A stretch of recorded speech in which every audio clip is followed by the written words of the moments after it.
भोग लगना कभी शुरू हुआ है। कराची में भोग नहीं लगाते थे। बाबा का ही समर्पण किया हुआ था, और भी जो ऐसी आत्माएं समर्पण हुई थी वही भंडारे से हम खाते थे। भोग नहीं लगता था। जब भारत में आए बेगरी पाठ था, यानी तो हम जब दिल्ली में पहले सेवा पर गई तो किसका बैर वाले का 1 रुपया भी हम कुछ लेकर के खाए ना, ना ना। माताएं केला लेके आती थी या दूध का लोटा लेके आती थी। एक माता जी थी, बड़ा प्यार था, दूध का लोटा एक, हम मिलकर के दूध गर्म करके पी लेते थे। तो एक बारी हमने सोचा दूध का बदले अगर वही माता सब्जी करके देवे तो अच्छा है। तो क्या किया, हमने कहा माता जी दूध नहीं थोड़ी सब्जी, तो दूध देना बंद कर दिया। बाबा ने कहा ये भूल किया, ये नहीं करना चाहिए। ठीक है, तो केला रोटी खाते थे। चलो, मिठू दादी हमारे साथ थी। फिर थोड़ी कभी कभी कोई न कोई सब्जी एक आने का, कभी किलो सेर होता था, किलो नहीं होता था, एक आने का कोई पटाटा या कुछ सब्जी बनाते थे। 2 रोटी मोटी मोटी, घी नहीं होता था, कपड़े में लपेट के रखते थे। 2 रोटी पटाटे की रस्सा बना करके प्यारे से खाते थे। तो कभी कोई टाइम ऐसा था, वो भी नहीं था, एक आटे का डब्बा था, दूसरा नमकदानी थी। तो कोई ऐसा अच्छा भाई आया, देखा शाम से लेकर के बहन इतनी सेवा कर रही है।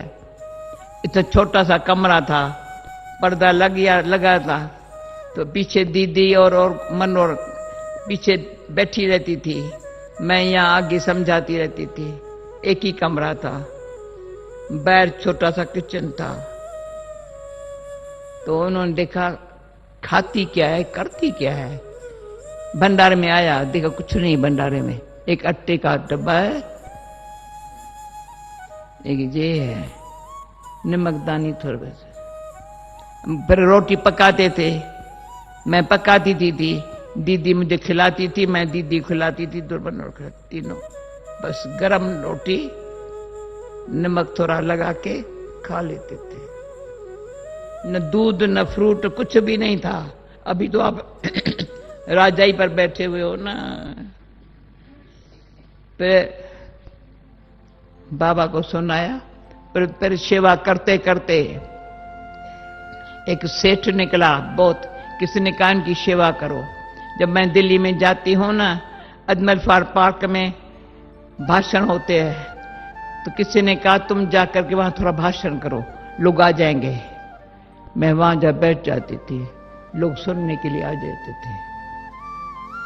फिर कहा यहां जाकर भाषण करो, बैठते। भाषण नहीं, ऐसा सुनाती थी, पंडितों को छोड़ करके मेरे पास आ जाते थे।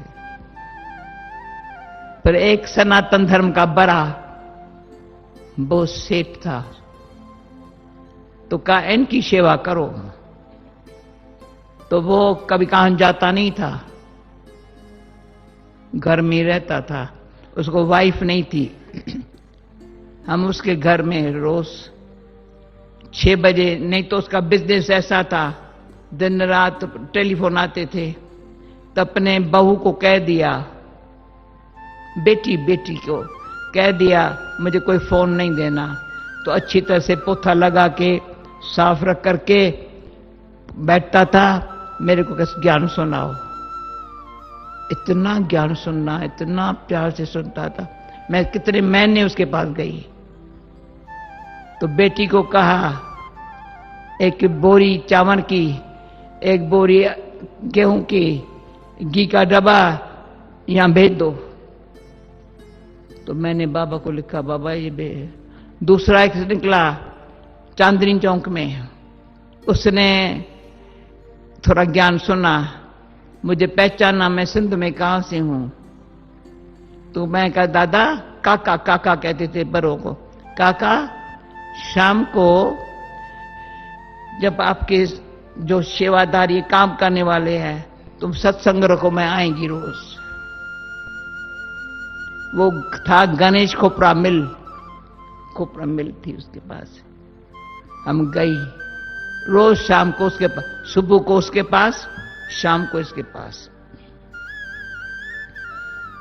तो क्या था, उसका घी और साबुन दोनों की मिल थी। तो कहा मैं घी के डब्बा भेज देता हूं, 10 किलो साबुन। अभी साबुन भी हमारे पास कपड़े धोने का नहीं था। 10 किलो साबुन, घी का डब्बा भेज दिया। मैंने कहा हमारे मधुबन में घी नहीं खाते, हम नहीं घी खा सकते हैं। तो जन्माष्टमी का टाइम था, 21 डब्बा मधुबन, 20 डब्बा मधुबन भेजा, तब 1 डब्बा हमने लिया। फिर बाबा ने कहा अभी ये बाहर वालों का जो मैंने कहा बाबा हम इनका कैसे खा सकते हैं? तो बाबा ने मुझे बड़ा अच्छा प्यार से बोला, मुझे ब्रह्मा भोजन यज्ञ के भोजन के अति प्यार है। बच्ची तेरे पेट में कोई खिचड़ी का नहीं जा सकता है, तुम्हारे पेट में जो ब्रह्मा बाप का ब्रह्मा भोजन गया हुआ है वही जा सकता है। क्यों लगता था ना ये कैसे, ये सेवा करके।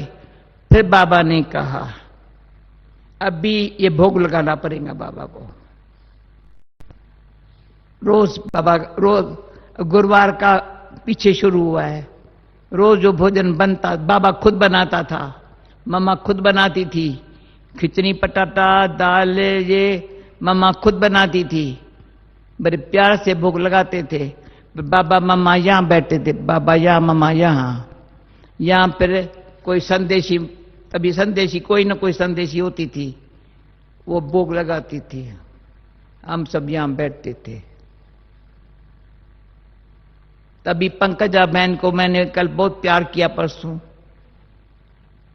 मैंने, मुझे बड़ा अंदर से एक्यूरेट है जब बाबा ये भोग लगा रही है टाइम पर। जो भोग लगा करने का जो महत्व है ना,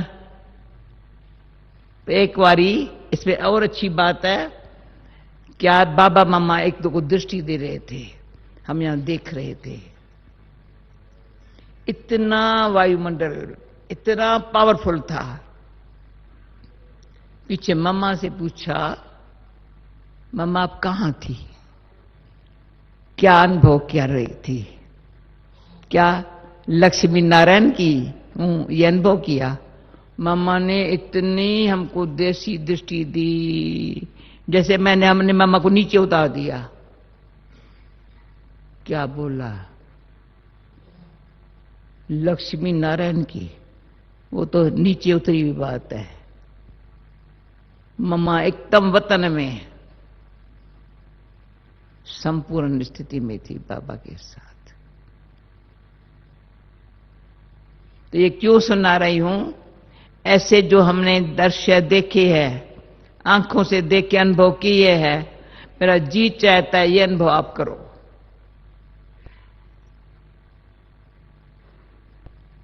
फिर बाबा साकार में ये भोग लगाने की सिस्टम तब से शुरू हुई है। यहां पांडव भवन में भी फ्रूट आता था, बाबा रख देता था, अपने हाथ से फ्रूट भोग पर रखेंगे। भोग लगाने के बगैर कभी बाबा ने फ्रूट नहीं खाया होगा। मैंने सारी लाइफ के अंदर जब भी कोई फ्रूट आता था भोग लगाने के बगैर नहीं खाया होगा।